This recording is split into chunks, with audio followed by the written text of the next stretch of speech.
The media has been kissing Volkswagen's rear end for some reason this year. I don't understand why. If one of you can explain it to me in the comment section below, or, just send me an email to please tell me why the media are doing this, I would love to know. And I'm the only person who's called Volkswagen out for their lack of EV deliveries this year, for the fact that they're falling behind, not doing what they said they would be, which was, what a certain company called Bloomberg said they're going to do, which is catch up to Tesla within 18 months. Jokers, what a ridiculous joke that is.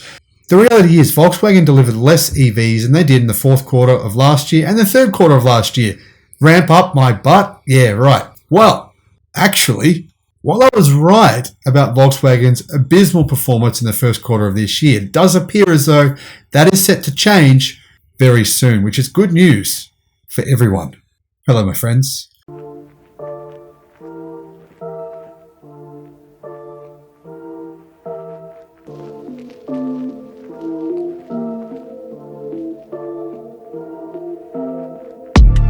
Welcome to the channel. I'm the Electric Viking. Great to see you. Hope you've had an amazing day. Let's get straight to this. Volkswagen has boosted EV production, they say, as their part supply has finally stabilized.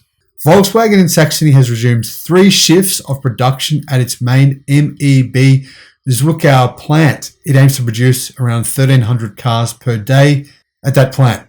So what does this all mean? Well, essentially Volkswagen has resumed around-the-clock operation at its main electric vehicle plant in Zwickau, Germany, after months of supply chain nightmares. This is due in large part to the Russian invasion of Ukraine, say Volkswagen. I don't know if I buy that. Seems like a lot of excuses to me. I've actually heard rumors that Herbert Diess actually is on the hot seat right now and could be fired imminently. Rumors going on in Germany. A little bit of political pressure from the unions. Don't like the fact that he's pushing EVs. And anyhow, I'm not sure about all that, so I'll move on from there. Chairman of the board for Volkswagen Saxony, Stefan Loth, confirmed on LinkedIn that this plant is back at full power, whatever that means, and that the 3 shifts were reinstated on the 13th of June. He said, the supply of parts is now so stable that we have additional capacity to process the high order backlog. And that's a translation from German to English, so I don't know if that's the correct translation, but it's pretty close.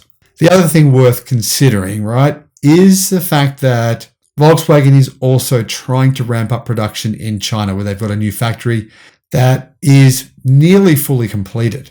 Volkswagen Saxony, which runs the production plant in Zwickau, has confirmed output at the plant now consists of around 1,300 MEB-based Volkswagen, Audi and Cupra electric vehicles per day.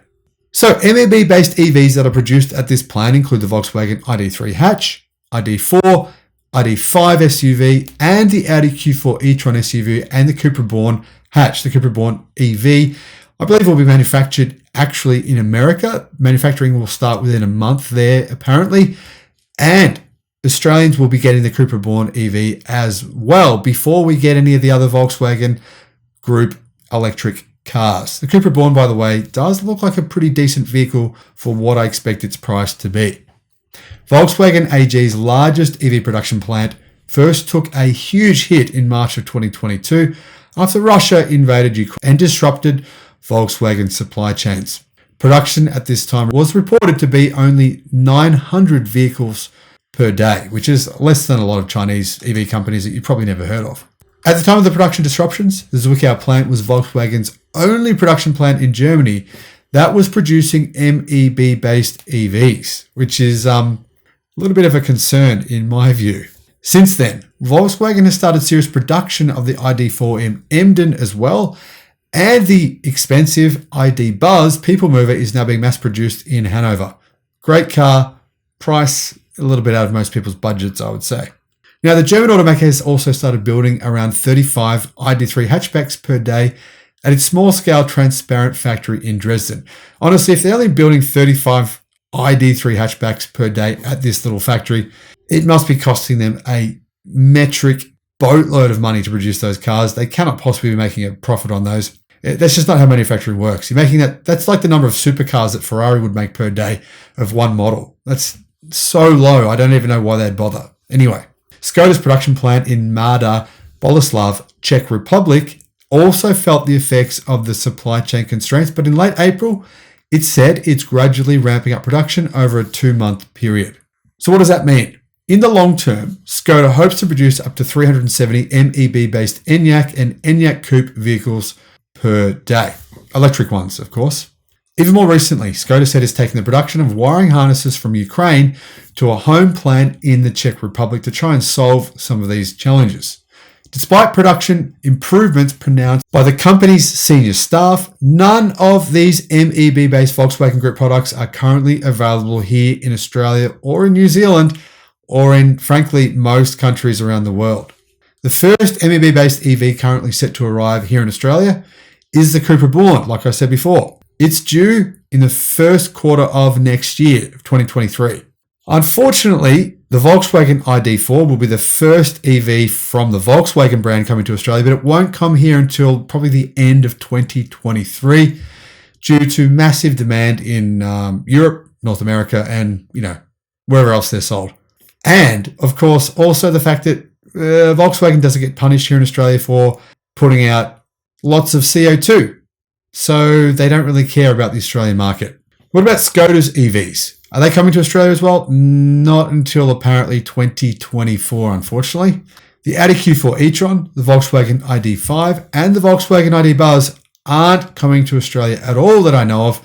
However, yes, people here in Australia do want them. Just letting you know that, Audi, letting you know that, Volkswagen, we want your EVs here. Bring them, please. Now, I don't have any hope, sincere hope at all, that Audi, Volkswagen, or anyone under this group of brands that Volkswagen own will be mass importing EVs to Australia or New Zealand or any other country that has no CO2 emissions targets anytime soon, because you know what Volkswagen doesn't want to keep doing?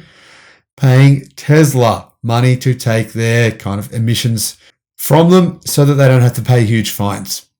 That's true. That's happening in China and in Europe. Volkswagen doesn't like doing that, so they're focusing on those countries in particular. And that's not going to change anytime soon. No matter what these companies, no matter what Volkswagen tells you, that's not going to change.